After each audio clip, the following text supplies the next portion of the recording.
This is a series of intimate, heart-to-heart conversations with our community of thought leaders, creatives, and tastemakers. A space where together we will share our experiences and knowledge of how to create time for self-inquiry, rest, and play. A reverence of space, place, and story is inherent to us at UTime, and we wish to acknowledge the traditional custodians of country throughout Australia and their connections to land, sea, and community. We pay our respect to their elders, past and present, and extend that respect to all Aboriginal and Torres Strait Islanders today. Most Australians think they know who Tina Arena is. She's Tiny Tina from Young Talent Time. She's the iconic voice behind some of our most beloved songs, and her music's been the soundtrack of many of our lives. But who is Pina? Filipina Arena, the person behind the stage name we all grew up with.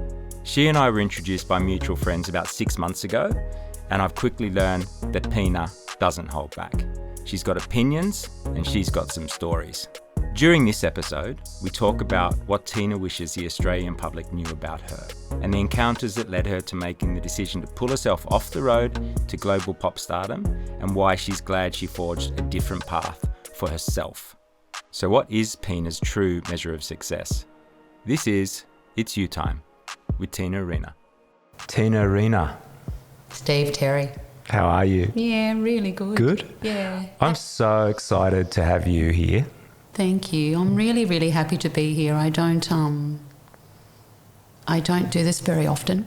No, I understand. I was researching you. I didn't find a lot of podcasts with Tina Arena. And yeah, we know each other privately. We have a mutual friend that we met through. Yeah. We've been hanging out a little bit. And just through hanging out with you personally, not so much as Tina Arena, No. as Pina. Yeah. You just intrigued me so much. I think you're such an amazing person. You have an incredible story. And just getting to know you, you've shown through all of your experience this amazing character and self-insight.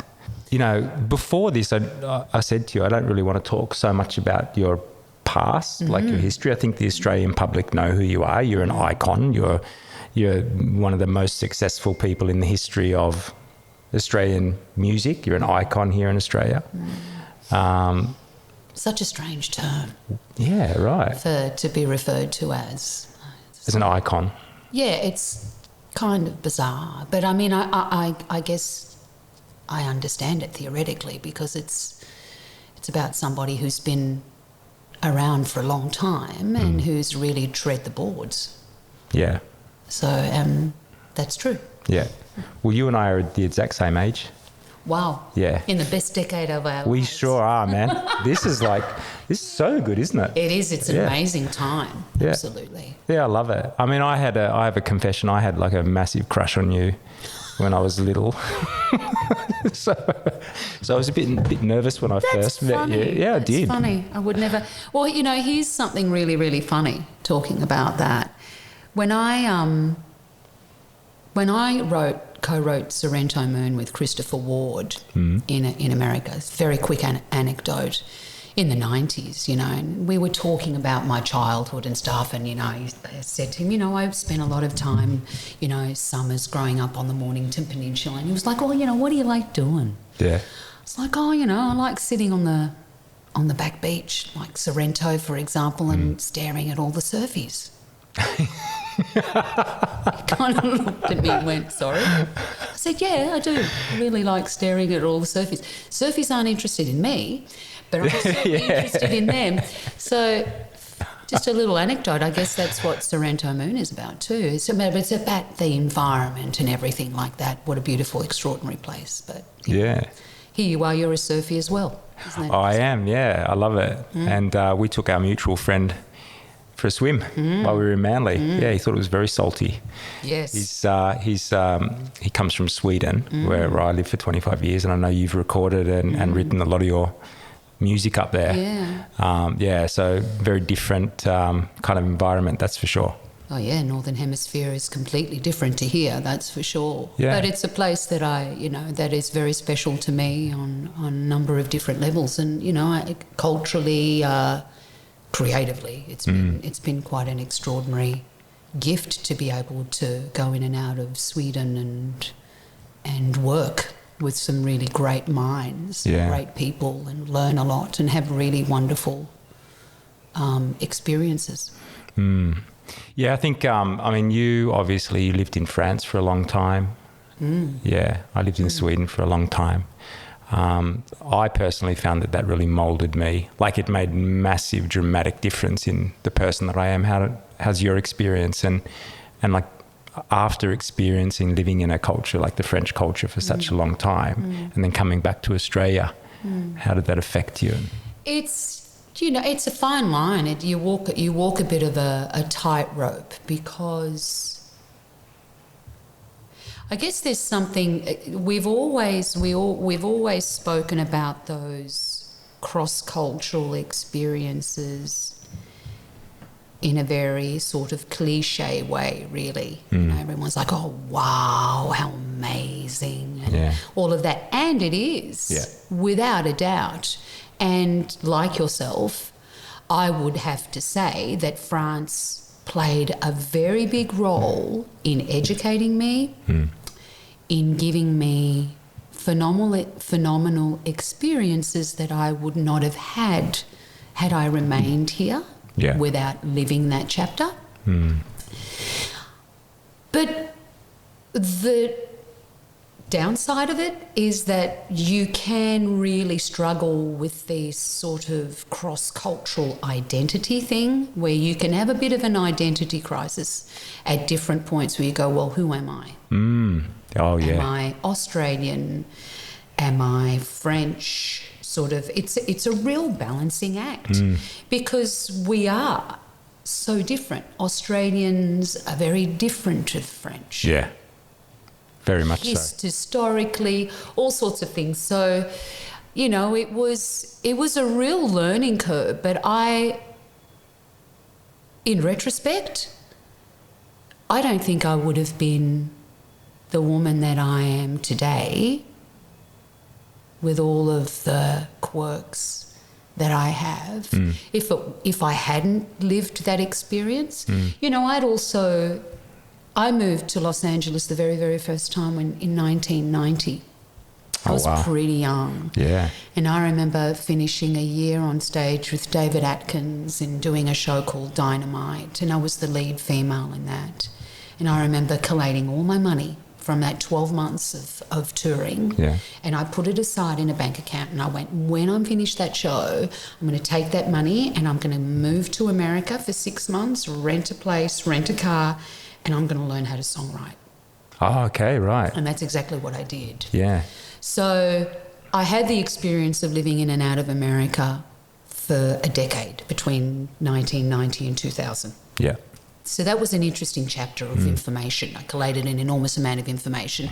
I Probably also learnt a lot. Yeah, I did. I learnt a lot, I also realised that the American culture was something, whilst I had grown up in an Anglo-Saxon country, I realised that culturally there was something that I couldn't really identify with. I realised after a certain amount of time that I was too European.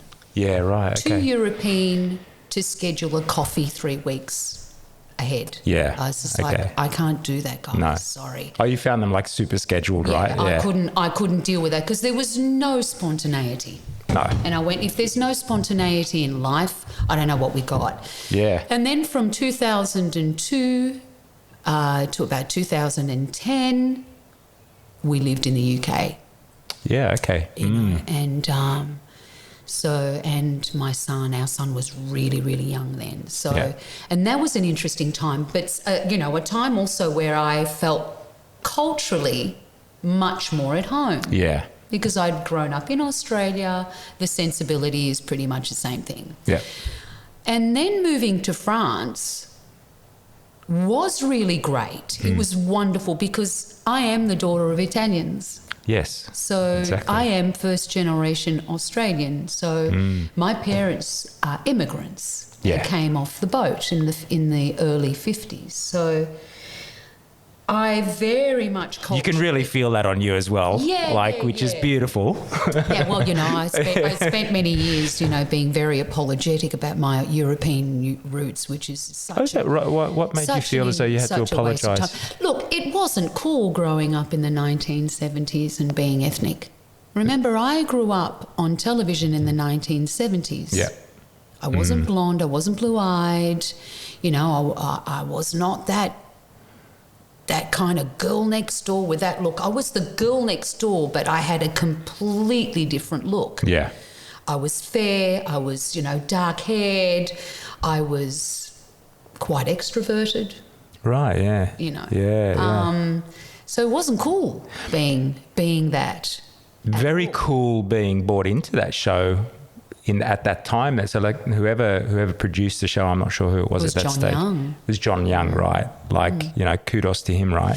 Well, John understood very early. But there's something that people don't really know about John, because once again, we hark back to the fact that I think much of what the media in this country has really done is, when it comes to discovering people, it's done on a kind of a superficial and on a cliche way where it's always about the obvious. What they don't know about John Young is that John Young is Dutch.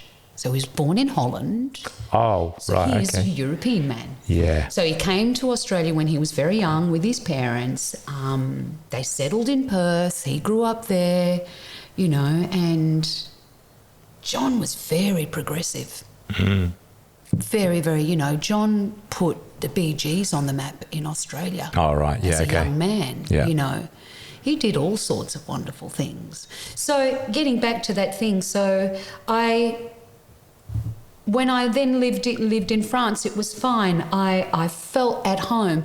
But there were also the cultural differences between my Italian heritage and the French.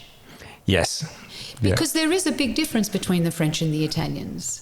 Whilst they are very similar in their passion and zest for life, I think historically they've got different pasts. Yeah, very. And I find that the past of the French is much heavier as opposed to the past of the Italians.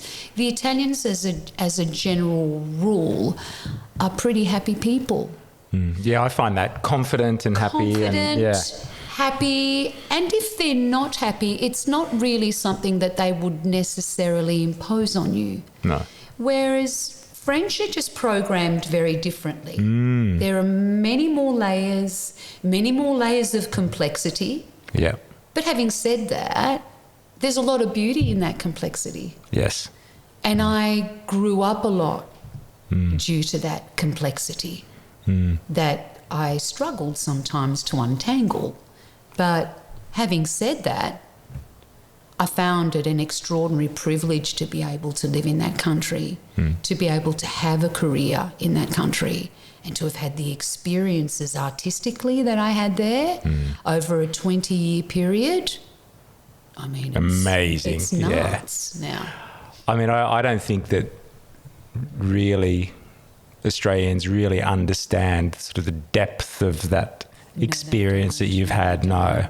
And it saddens me because I wish, a part of me really wishes that they would maybe take a little bit of time to just dig and to see how amazing it actually was. Yeah.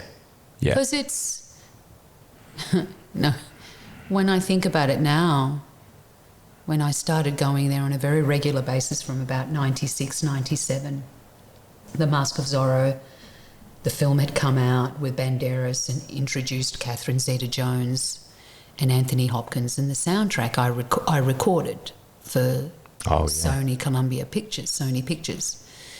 And it was James Horner, the late James Horner, who wrote My Heart Will Go On and did the soundtrack to the Titanic, and Jim Steinman, who actually wrote that song and chose me to sing that track. And That's amazing. Which is amazing. Yeah. It's an extraordinary thing. But that very song, that artistic collaboration was opening Pandora's box for me. Right. Because then it opened my eyes and it took me into my European world and my roots, and that was an extraordinary experience. Absolutely extraordinary experiences. And I wish with that box opening, the plethora of collaborations and discoveries that came with it were so rich, so rich. And I hope someday people will maybe find out a little bit about that. Well, I certainly hope so. I mean, I find I'm a hairdresser from the start, Tina, right? I'm a hairdresser, right? I started cutting hair. You're an artist. I'm an artist. You are an artist. Yeah, but I'll tell you what, it's given me this amazing opportunity to meet like so many people from all over the world and different spaces and whatnot, and different backgrounds. I honestly can say this with my hand on my heart. You're one of the most interesting people I've ever met. Oh, Steve Terry. No, I really, really mean it, because you are there's such a complexity to you, and a richness of character and a richness of experience. You really feel as though you've experienced life in such an incredible way. And, just based on the conversations that we've had before, I think that you have really forged that path yourself based on making very conscious choices, right? Which probably have, if you look at it as an Australian, looking at your career, you had Young Talent Time, and you've had great success here. I mean, you're like one of the largest selling artists in the history of Australia. So you've had this great success. But, to your point, I think that experience that you've had overseas and all of your accomplishments over there have not really been sort of highlighted, to your point, right? And I think that that's something which is, as Australians, we can be incredibly proud of, because being an Australian, going to Europe, which is, kind of hard to crack into sometimes, very daunting, yeah. Very, very daunting, and having that success, I think it's kudos to you. It's a really inspirational journey. And I think that for someone like you to listen to your intuition and make choices which can be perceived as not, this kind of pop star, top 10 for 20 years. You've gone, I'm going to America, I'm going to Europe, I'm making these choices, I'm going to be a songwriter, I'm going into theatre. I mean, look at all the things that you've done. And I find it interesting, like how you have navigated that, and your inner compass must be just such an incredibly sensitive tool. In making those decisions too, came compromises too for a lot of things as well. But what I understood very early on, and I would probably say that I understood this in the late 90s, early 2000s, is that there's so much compromise required as a female. I felt for myself as a woman, right, to make in order to be taken very seriously. Okay. So I had made a very conscious decision at the end of the 90s that America was not my thing. Was there anything that sparked that? It was not my dream. There were quite a few different things that sparked that. There were a few different events that sparked that. What became very apparent to me was the level of manipulation that went on a lot of different levels. When you have this collective body of individuals who come together to form an industry whose job it is, apparently, whose job it is to shape, to mould, to guide, to decide the career of an artist. Right. That template for me was very perplexing. And I thought to myself, here I am, one individual in a group of amongst several. Yeah. Here I am wanting or seeing one vision And here's another bunch of people that have a completely different vision. Right. So when I looked at both scenarios, I thought to myself, Jesus, who am I in these two configurations? I realised very quickly that my desires had nothing to do with the journey. Right. It was about them, Yeah. what they thought was right for me. You almost felt like a tool. I was a tool. Yeah. We are tools Yeah. in that configuration. Very clearly and very quickly I went, oh my God, I can't do this actually. Whilst what an incredible position to be in, to even, to be at a record company. I was signed to Sony Music in those days, and I was dealing with Sony Music head office in New York. Yeah.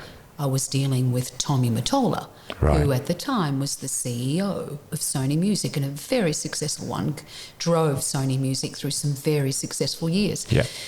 And whilst I don't have any personal problem with Tommy, he was always very kind to me. I'm not sure if it was genuine. No, right. But I presumed that he was kind. What became very clear to me is that, that I was sort of a puppet in this narrative Right. that they create. And I realised very quickly that I just couldn't play that puppet. No. I just went, oh my God, no, this is... And there was one thing that really brought it home for me. I had one situation, one of Okay. many. But Yeah. This is a great little Yeah, anecdote. yeah. Picture this. Yeah, okay. It was about 1996. We're in Rome in the middle of summer. It was July or August. And there was a massive Sony convention that was to take place in Rome, where all of the executives of Sony Music globally came together during that time to have a conference for 2 or 3 days, and to also be privy to what sort of artists were being pushed on their agendas. Yes, right. So there were all sorts of people. There was Lauryn Hill. There was a girl called Dion Ferris, I think. I could be wrong. A big showcasing event. Big sort of thing. showcasing Yeah. in Rome, in the middle of this incredible place. Amazing. So I was there. It was a really warm day, and the head of Sony Music was a woman by the name of Susan Duncan-Smith, who was an English woman who had been in Italy for many, many years, and who was at the head of Sony Italy. Yeah. Extraordinary character, very flamboyant, unbelievably brilliant. You paint such a great picture. Like I'm visualising the whole and really thing. kind. And anyway, she's sitting there. Thank you. She's sitting there in my dressing room, and she's like, "Okay, well, this is what we're going to do, da da da, and this is sort of a rollout of how the evening's going to go." And she said, Tommy's going to come in and say hi before you go on stage. Yeah. And I was like, "Oh, okay, that'll be nice, da da da." So I'd done the sound check. It was fine. And as the evening approached, I saw more and more people and security guards with walkie-talkies walking around, and other people, and I kept thinking to myself, well, who are all these people? Who are all these What's going people? on? What's going on here? So I started to feel a little bit uncomfortable anyway. I was psychologically preparing myself for this showcase, and we were getting close to the time to prepare and to go on.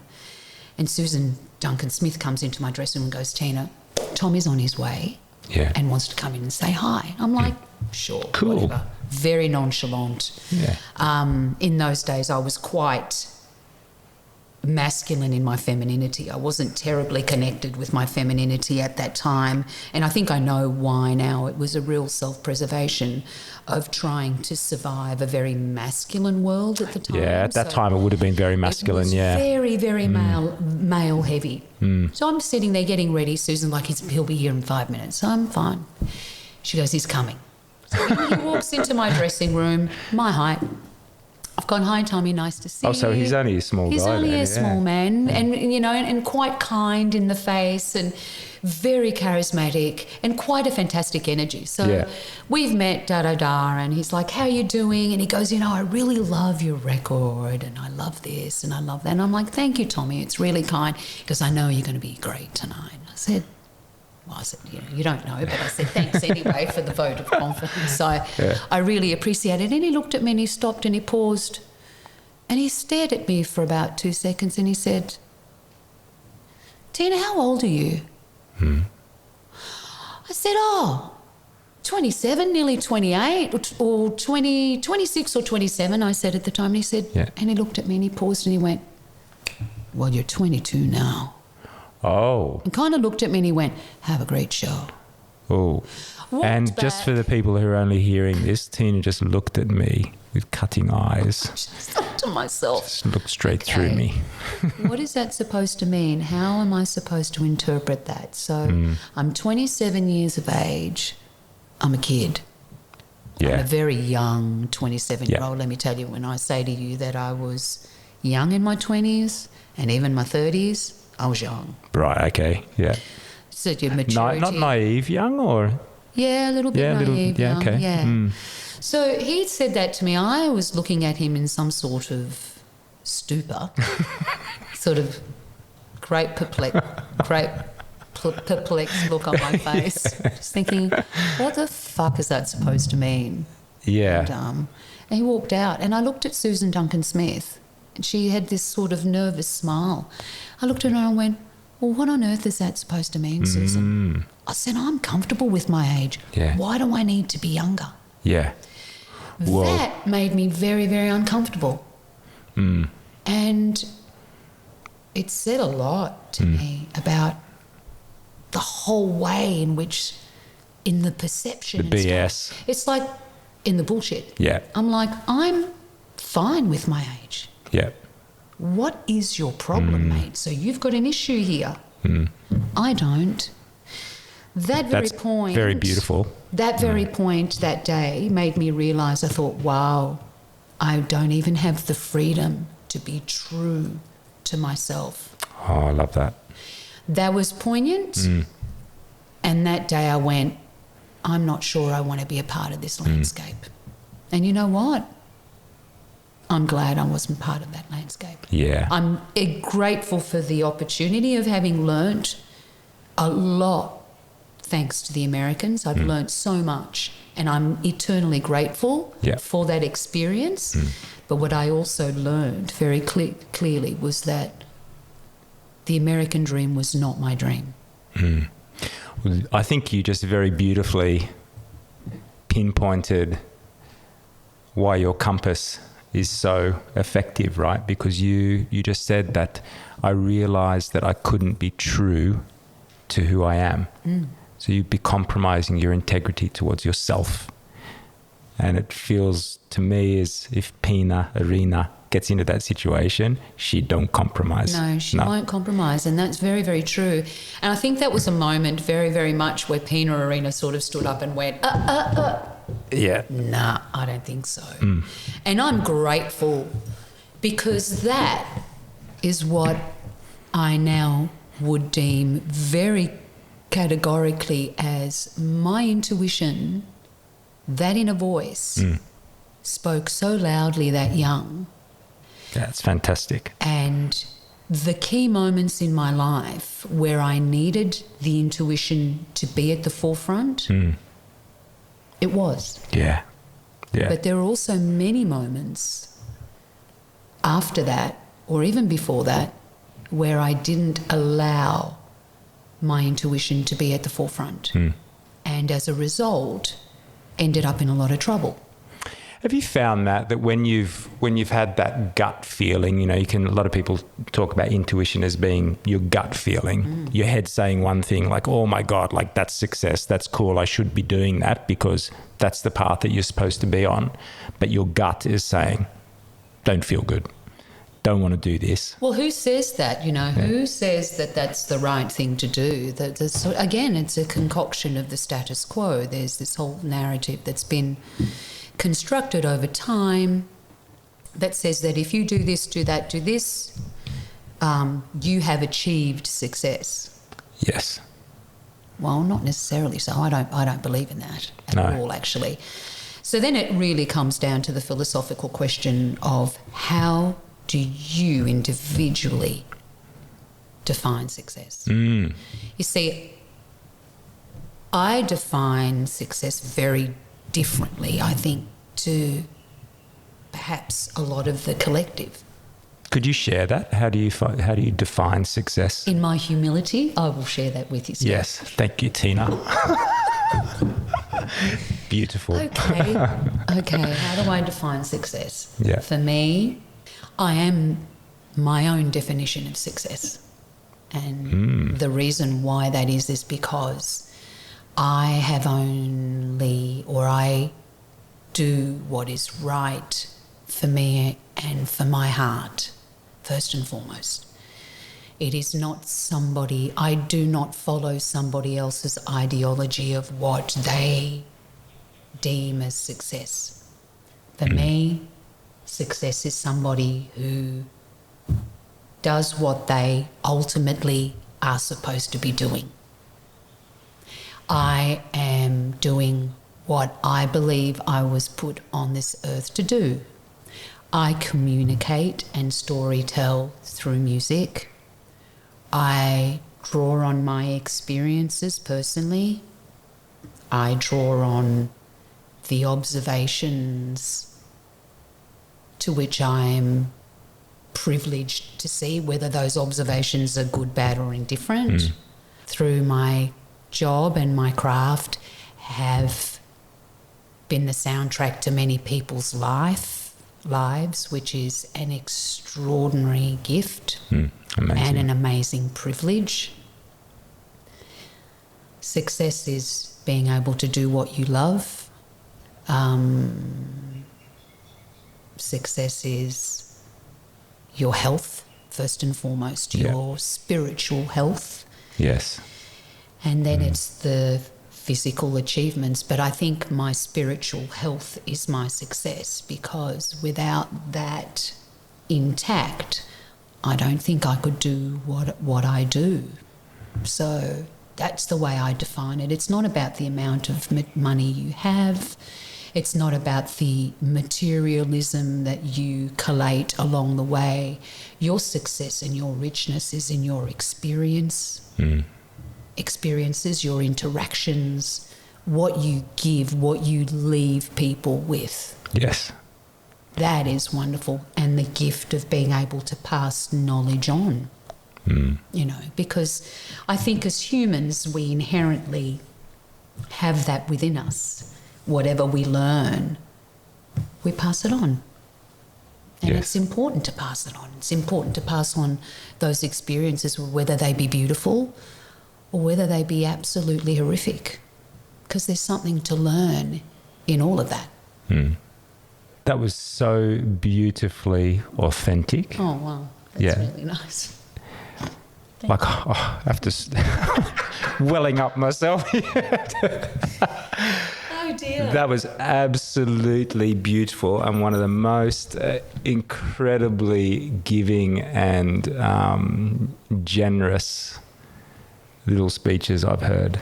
Thanks, Steve. Yeah, and I can see both you and I are tearing up at the moment because it was incredibly beautiful. Generosity, I'm not sure that it's something that's it's valued. I know that it's valued within society today, but I'm wondering where it is on people's lists of priorities. Yeah. Generosity of spirit is everything. I know for me personally, if I walk down the street and I see somebody that's sad or that energetically I feel, and I do, because I have this, I think I have a bit of a sixth sense that's really kicked in my older years, and I'm grateful for that, because that is a gift. There's so much beauty in being able to cross somebody as you're walking down the street and to be able to give them a smile. Yes. As if to say, everything's fine. Yeah. Or if not even to say anything, but just to smile, that kind of exchange. Yeah.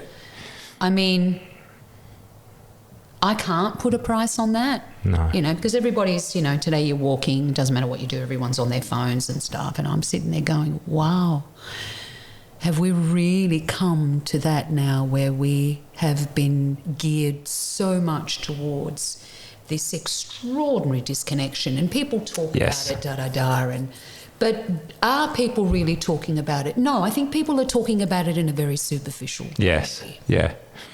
I agree with you. Because it's stopping us from experiencing those things that we need to physically experience. Interaction, Yes. discussion.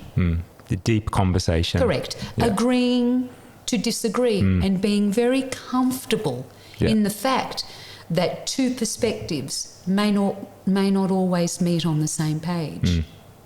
We had that type of conversation when we were in Manly, hanging out with our we mutual did friend too. as well. Yeah. Where we didn't agree Loves on a conversation. Oh, he loves a conversation. There's another one you can talk to for hours. Underwater. But I loved it, the fact that, you know, we were having this adult discussion and all of us were saying things that the other person disagreed with, and we were quite happy to disagree with that and have and discuss it. We didn't get emotional. We didn't get offended. We were just open to a different view. There's so much power and beauty in being able to sort of zoom out and go, well, look, I don't agree with you, but I certainly see where you're coming from, or I can understand why you've come to that conclusion. Yes. I don't necessarily agree with it, but who am I to judge you for it? Why should I judge you for it? Yeah. And when people turn around and say, you know, particularly today, I mean, we could sit here and do a complete podcast on terms and words that are used to define things, you know. Yeah. I feel that we have really come to a place in life where I'm not really sure whether we're using the English language in the way in which it's supposed to be used. People are wanting to change words within the dictionary for a common everyday language. People want to be referred to different things and stuff. And I go, let me try and understand all of this here, because I'm just struggling to understand. I'm certainly one for diversity. Yeah. I'm certainly one for people's freedom of speech and their liberties. I'm struggling to get my hands around the changing of language, you know. And getting back to my point is that I am so comfortable in not necessarily agreeing with somebody now, and I really hope you know, with people that are watching or otherwise, that we do move forwards and position ourselves in a place where if we don't agree with that person, that we're comfortable with that. It's okay. And that we celebrate that, and that it's really bloody okay. Yeah. I think that is just such an empowering thing. And I think, you know, at you time and myself as a person, I'm sort of obsessed with this internal narrative that we have with ourselves, you know, and really ensuring that we are true to ourselves and that we stand for what we stand for, and we're comfortable with that, and that we're comfortable with the fantastic opportunity that we all have as individuals to be unique. We don't have to fit into anything because we're actually not built that way. We're individual, once in a lifetime, one time in history, amazing spirits. And finding that and being true to who you are is really an incredible way of living, to live your life authentically to who you are, to be able to look yourself in the mirror and say, I like you. It takes, well, it's vital to be able to look in the mirror and go, you know what? I don't mind you. I love you. Yeah. And I love you with all your faults, with all your strengths, with all your quirkiness. Again, you know, the status quo builds this narrative. Yes. That we must be a certain person. We're not. No. We're not. And that's fine. Yeah. So we shouldn't feel this kind of guilt that we carry. And, I'm guilty of that. I carried that guilt for a long time. It's like, oh my God, I'm not good enough. I need to be this. I'm not mothering properly. You know, da-da-da. I should, you know, maybe I should listen to somebody else. And at a certain point I went, whoa. Can't do that. I don't think I can do too much noise. Yeah, exactly. Listening And too much. Why are people perhaps a bit loopy? Because they're too busy, lost in a construction that doesn't necessarily adhere to who they are. Bingo. Yeah. Have I hit it on the head? You've hit it on the head, right? Here we go. It's getting juicy. You know, that's why we call you time is your time to find out actually who you are. Yes. Not anybody else. No. Not what anybody else thinks of you. Exactly. It's what you think of yourself. Yes. And how you treat yourself on that journey. So the one thing's become very apparent to me, and you know, I'll let you into a little bit of not a secret about me, but I guess I'm happy to divulge this. What keeps me, I don't know, focused? Sane. What keeps me with my feet on the ground? Yeah. Because that is something that I'm going to, you know, I just have to highlight as well. You are the most grounded person I've met. Like, you're based on also your success in parentheses, and your position within society, particularly here in Australia. You are so grounded. You are so grounded. Yeah. Why is that? Really, I think it's simple. I shut myself off from media quite some time ago.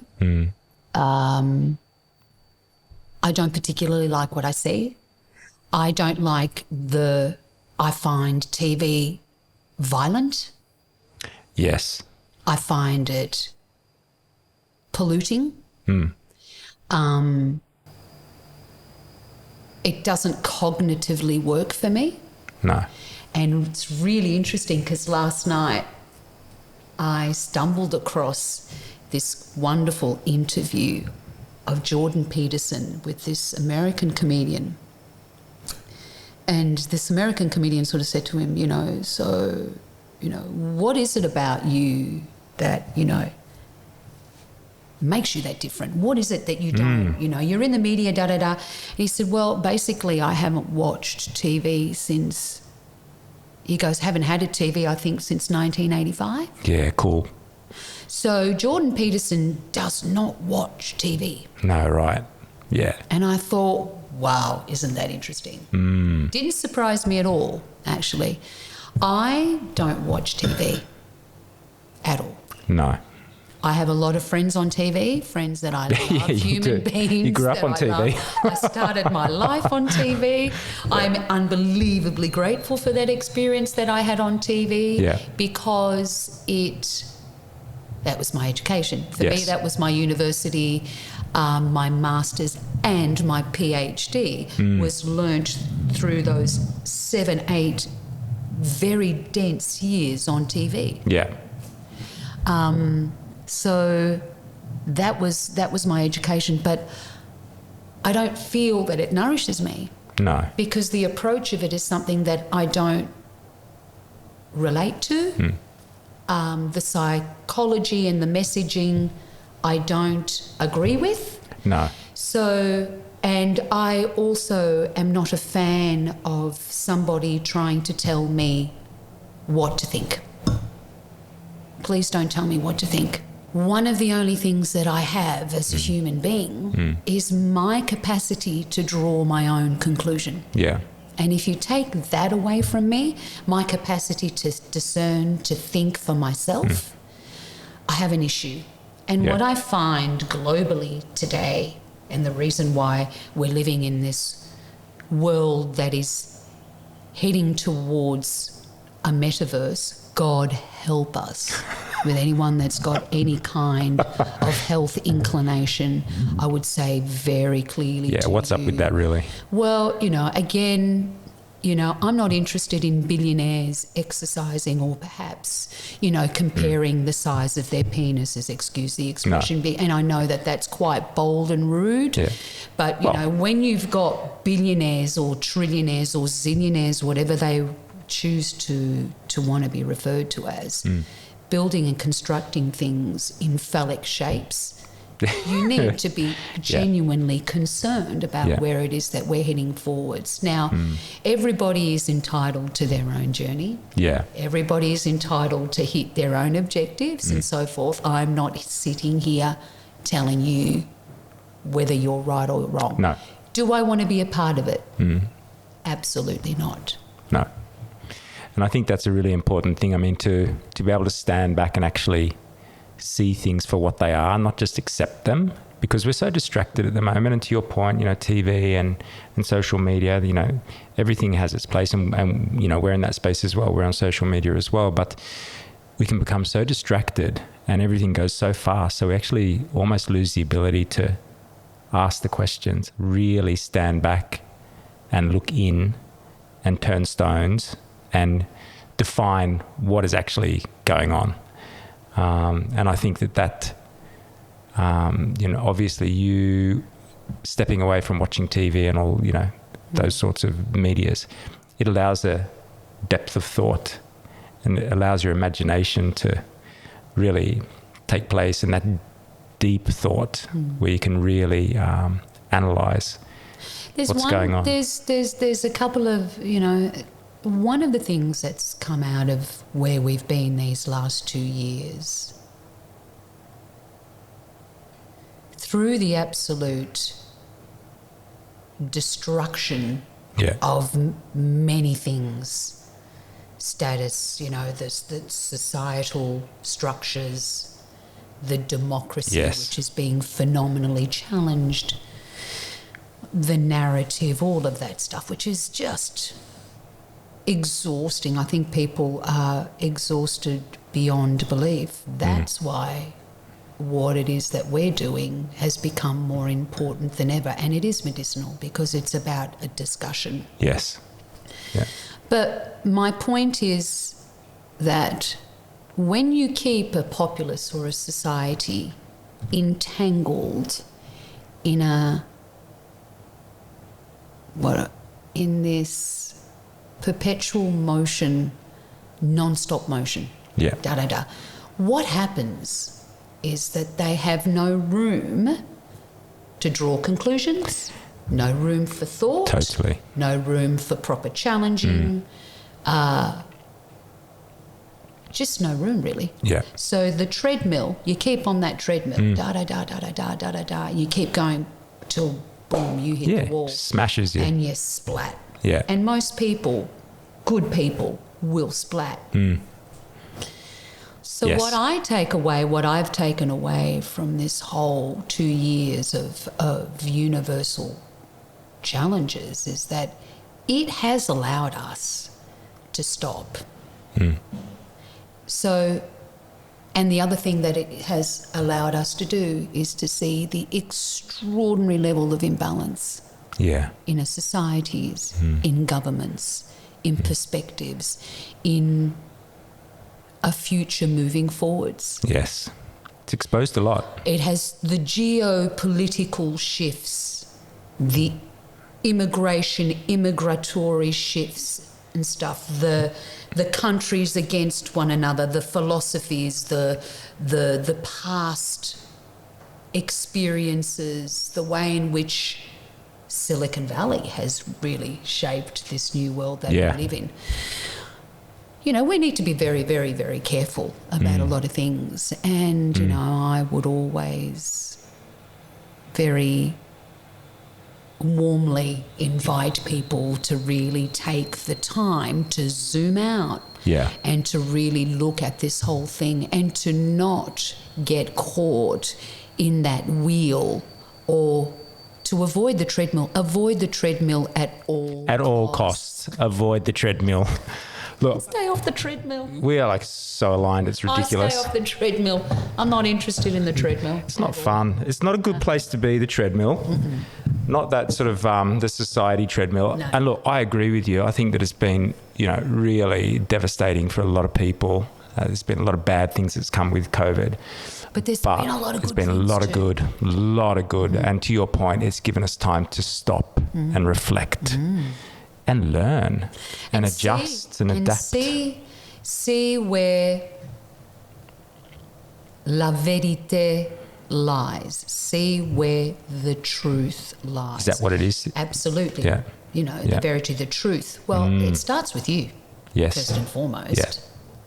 Exactly. Hence, You the time. reason you time. Yeah. Well, yeah. But It it's is the true. reasoning. As simple as what it is. Yeah. You got to think about it and really take it, because we live in a world where everything's so complicated. Whereas again, it harps back to my thing of the busier you keep someone, the less time they're going to have to think about things, To question. to question and to form their own opinions. Yeah, exactly.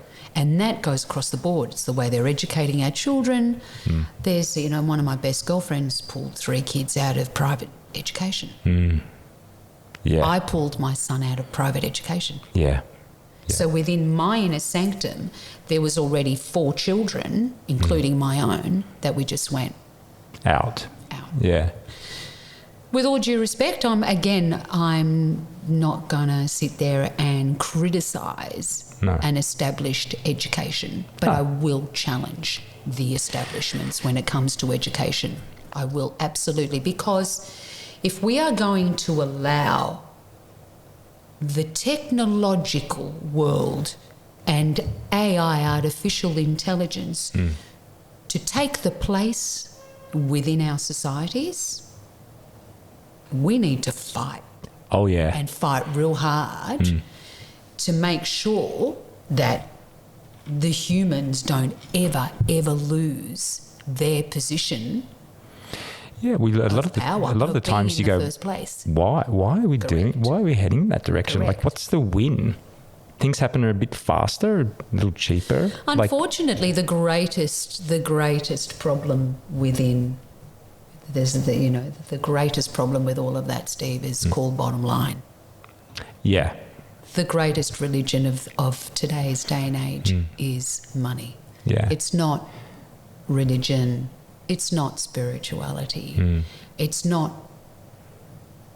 being part of a collective conscious.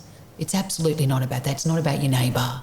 Everything is focused on the individual and where that individual sits within a societal structure. And the more money you got, the more supposed value you have. Whereas that, philosophically, doesn't stick with me, because it's not what I fundamentally believe in. No. At all. No. And, to that point as well, some of the richest people that I've met are actually the financially poorest. Oh, I'd have to agree with that. Some of the wealthiest 100%. people, financially wealthiest, Again, pretty poor. How do you define success? How do you define richness? Richness is not in, you can't equate it with material. It's just not. No. That's not where it's at. It's your experiences in life. Yes. And it's those interactions that you have in life that make you very, very rich. And the richest of all being your health. Yeah. Because if that gets on the back foot, no amount of money can buy you health. No amount of money can buy you time. Yeah, and that is so true. And, like a lot of us, we do make these compromises, and we compromise our integrity, we compromise our time, we compromise our time with family, time with ourselves, to reach this sort of perceived perception that society has bestowed upon us of success, rather than actually defining, hang on, what makes me feel good, because at the end of the day, that's what makes you really rich. It's how you feel. What brings you joy? What brings you joy? Whereas my parents lived a much simpler life. and in many ways, I think a much more beautiful life than what it is that we're living with everything at our fingertips. Yeah. We don't need that. We don't. No. And we lose this experience of anticipation, spontaneity, you know. Spontaneity is everything for me now. Yeah. Because I've lived a life that has been so planned. You know, people are like, well, what are you going to do in 5 years' time? Yeah. I don't know what I'm going to do in 5 years' time. I've got no idea. It's like, am I even going to be around in 5 years' time? Well, and everyone goes, oh, you can't say that. What do you mean? What do you mean you can't say that? You can't say that. No, but of course you can say that. I'm Yeah. here today where I am tomorrow, and take the morosity out of it. Oh, I love that you say that, because that is so important. You know what? I actually don't know where I'm going to be in 5 years' time. No. So fuck it. I'm going to live now, and I'm Yeah. going to eat that piece of cheese. Yeah, man. And I'm going to indulge in that plate of pasta, even if my backside might not need the extra calories. I don't care. No. Because I just want to live that moment. Yeah. And they are the things that give me strength now and that drive me. It's like, what's going to happen tomorrow? I don't know. Yeah. And do you care? No. No. Actually, why? Yeah. We're all going to die. Yes. So the best thing to do is first and foremost to accept that and be really peaceful with it. Very Buddhist philosophy, living with death every day.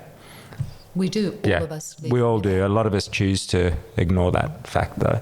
You know, again, But it's incredibly important. Again, we're too busy following somebody who's wearing a certain thing or has this supposed incredible life. Whatever. I don't Well, know. it forces you to. I mean, and I love that you say it as well, because really all we have is this very moment right now. Like, are you making the most of it? Yeah. Right? Yeah. And that is just so important. One thing that we say at U-Time is check into the moment. And that sounds like really adsy by me, but it's very, very important for us that we do actually check into the moment. And obviously we're all playing a long game. I mean, we're looking at how do we ensure that in the future certain things happen or we feel a certain way, or that we look after our families in the future and whatnot, and we set them up or whatever. But also, being able to have that long game but not compromise the short term, every day-to-day living. Well, I really feel like the short term has been compromised pre a pandemic, Yes. where, where you were, like I said, and like we've said many a times, everybody was on that treadmill. No one knew who they were anymore. No. Yeah, I was. when we were creating U-Time as well, we were talking about that. Like, wow, we didn't use treadmill. We said, these rat wheels. We're just sort of like running around and round and round Well, and I round. had that and visual before. I yeah. just didn't want to state it. But better but to it say is. treadmill. Yeah. Yeah. Just running and sort of blindly running and. And not knowing why you're running, actually. You sit there and if you were to be asked why you're running, I think people would probably struggle to answer that. Yeah, exactly. And I think, everyone's picture looks different. Like, for me to go and sit on the beach for 2 weeks is the biggest nightmare ever. I love to work. I love to do things, that's U-Time for me. I love to be creative and experience things and ask myself questions and be developing and put myself out of my comfort zone. And I think that's something that I picked up on you as well. Like, if you get too Constantly comfortable, man, like, you're out of there. I really am like a cat on a hot tin roof. Yeah. As soon as I can't get too comfortable. I think that's an inherent characteristic of an artist as well. Why do we function? Because we are perpetually out of our comfort zones. Yeah. Yeah. There's a lot of truth in that. And I don't like complacency. No. At all. No. If I challenge myself, a part of me expects that everybody else challenges themselves. Yeah. I don't want to impose it, No. but I like to be able to think that actions speak louder than words. It's something that I've always tried to teach my son. I sit there and I go, you blah, blah, blah, all the bullshit you and your mates talk about or whatever. Yeah. I said, son, for whatever it's worth, it's in the action. Yeah. But No. I'm not complacent at all. I have picked up my life. I've walked away from enormous security, money, comfort, materialistic comfort, and I put a backpack on my back and I walked away from everything. And I walked away in the 90s after a very, very bad marriage that was a very brief marriage, and to which I have absolutely no recollection of. And that's another fascinating thing that I've learned about how the brain works. It's a stupendous tool, Amazing. because what it does is that it has a capacity neurologically. We have a capacity to protect ourselves from trauma. Yeah. And there was so much trauma experienced that my brain just shut down. And as a result, I have no recollection of that time. And I'm Amazing. grateful to the human body for being able to protect me from all of that. Yeah. Yeah, it's quite fascinating, isn't it? Yeah, it's really fascinating. So that time was, it was pretty intense. Yeah. Education, and then I walked into something that was much more different, and then, much calmer and cooler. And then I had a little boy quite, I was 39 years old when I gave birth, Yeah. and I have a getting up there. 16-year-old, so you can do your maths there. Yeah. You don't get it back. No. But it's very interesting what I've learned along the way. So there's never been a moment of security. No. Not as the partner of somebody, not as a mother, not as a woman. For God's sake, you've got people trying to tell you how to educate your children. I'm like, sorry? Yeah. You're trying to tell me how to educate Yeah, we my had that talk child. before. Let's not even go there again. No. That's another podcast. Yeah, that I would, think so I too. have no doubt that would piss a lot of people off. But again, a conversation that needs to be had. Yes, yes. And I think, like everything that you've said, I mean, you've made my job today incredibly easy. Have because, I? well, I can just sit here and listen, and you articulate yourself so beautifully and completely aligned, with how you approach life. I think it's very, very, very healthy. You live your life the way that you choose to live your life. You draw on your experience, you challenge yourself, you are not complacent. You are continuously searching for personal development and growth. And I think that is incredibly healthy, and a real, just you as a person, who you are, Tina, whatever people want to call you. I think you're a... Well, they came up with a lot of really creative names. I actually heard one the other day. Just absolutely wonderful experience to sit here with you. I have learned so much. I'm incredibly inspired, and I hope that the people listening to this podcast draw the same inspiration that I have. You are obviously an iconic performer in Australia and around the world, but as a person, for me, you're a really iconic person, and I'm so honoured to have you here, and thank you. Thanks, Steve. Well, it's been a joy, and I believe in this. I believe in this conversation, and again, I'm here because, not just because we have mutual friends, but I guess because I do philosophically believe in what it is that you do. Yes. And I also think that you are in the right position to be able to do that. Oh, thank you so much. I think that's really important. So it's been a joy. Thank you so much for being curious in finding out other things other than the cliche. So thank you to you. Thank you so much. As the Melbourne rain starts to fall upon the warehouse roof. Isn't that nice? Okay. Nice. Yeah. Tina, you're amazing. Thank you so much. Thanks, I love you. darling. Love you heaps. Thanks for listening, folks. Yeah. This podcast is an initiative of U-Time, an authentic well-being destination that invites you to check into the moment. For us, U-Time is more than a period of time. It's a philosophy, a way of thinking and being. Join us by visiting utime.com and following us at U-Time on Instagram.